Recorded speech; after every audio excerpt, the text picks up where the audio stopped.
상속 분쟁 중 나타난 과거 진단서. 그 서류를 꺼낸 건 오빠 쪽 변호사였어요. 조정 기일 이틀 전이었어요. 상대 측에서 새로운 서증을 제출한다는 연락이 왔고 저희 변호사 선생님이 팩스로 받아서 저한테 스캔본을 보내줬어요. 열어보는 순간 멈췄어요. 어머니 이름이 적힌 정신건강의학과 진단서였어요. 날짜는 15년 전이었어요. 병명은 경계성 인격장애. 저는 그 단어를 몇 번이나 읽었어요. 어머니한테 그런 진단이 있었다는 걸 저는 한 번도 들은 적이 없었어요. 아버지한테도 오빠한테도요. 어머니는 3년 전에 돌아가셨어요. 아버지는 그보다 일찍 가셨고 남은 건 저랑 오빠 둘이었어요.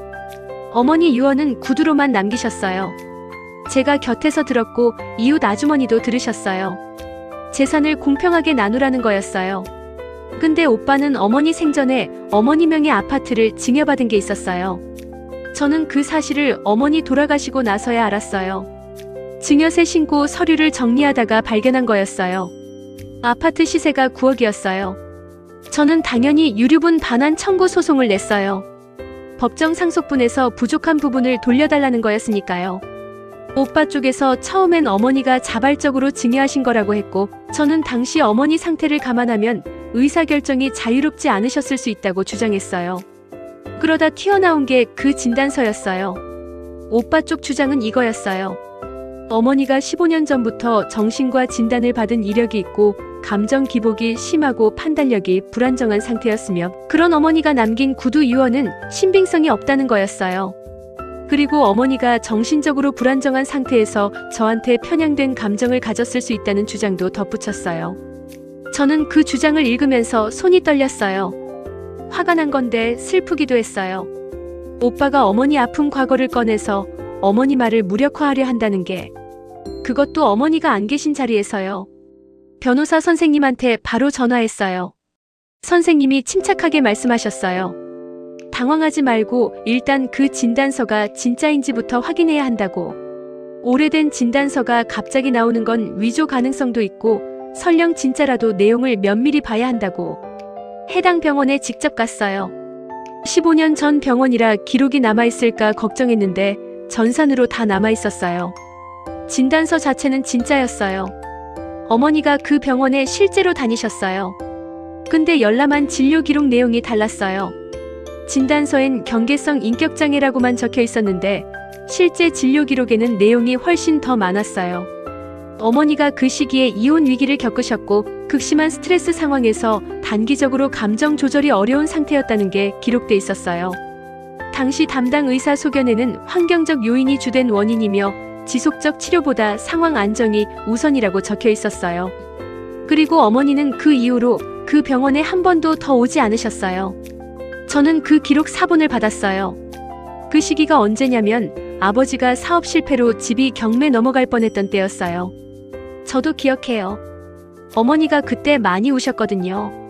밤마다 주무시지 못하셨고 저한테도 예민하게 대하셨어요. 그게 이상한 게 아니었어요. 그 상황에서 멀쩡한 사람이 오히려 이상한 거잖아요. 정신건강의학과 전문의한테 자문을 구했어요. 진료 기록 전체를 보신 선생님이 소견서를 써주셨어요. 해당 진단은 당시의 극심한 환경적 스트레스 반응으로 보이며 이후 추가 치료 이력이 없고 일상 기능이 정상적으로 유지된 정황으로 보아 만성적 인격장애로 보기 어렵다. 15년이 지난 시점의 의사결정 능력에 이 진단을 직접 연결하는 건 의학적으로 타당하지 않다. 그 소견서를 들고 재판에 들어갔어요. 오빠 측은 진단서를 강하게 밀었어요. 어머니가 정신적으로 불안정했고 구두 유언의 신빙성이 없다는 주장을요. 근데 저희 쪽에서 진료기록 전체랑 전문의 소견서를 제출하자 분위기가 달라졌어요. 재판부가 오빠 측에 물었어요. 이 진단서를 어떻게 입수했냐고. 오빠 쪽 변호사가 의뢰인이 보관하고 있던 거라고 했어요. 근데 어머니 진료 기록은 의료법상 환자 본인이나 법정 대리인만 발급받을 수 있어요. 어머니 살아계실 때 오빠가 어떻게 이 서류를 갖고 있었는지 재판부가 계속 물고 늘어졌어요. 오빠 쪽 대답이 점점 흐릿해졌어요. 결국 오빠가 어머니 몰래 병원에서 서류를 열람한 정황이 드러났어요. 환자 동의 없는 의료정보 열람, 이건 의료법 위반이에요. 재판 결과는 저희 쪽 손을 들어줬어요. 구두 유언의 신빙성이 인정됐고 유류분 반환 청구가 받아들여져서 아파트 가액의 일부를 금전으로 돌려받는 판결이 났어요. 오빠의 의료법 위반 부분은 별도로 고발이 들어가서 과태료 처분을 받았어요. 오빠랑은 판결 이후로 연락이 없어요. 제가 먼저 끊었어요.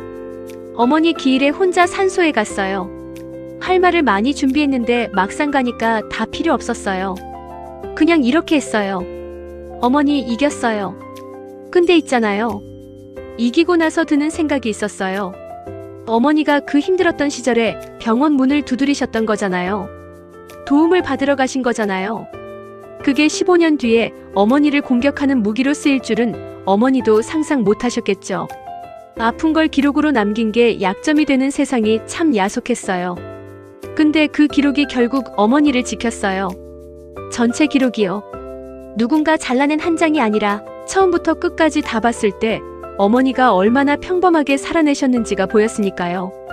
서류 한 장에 사람을 다 담을 수는 없어요. 끝까지 보세요.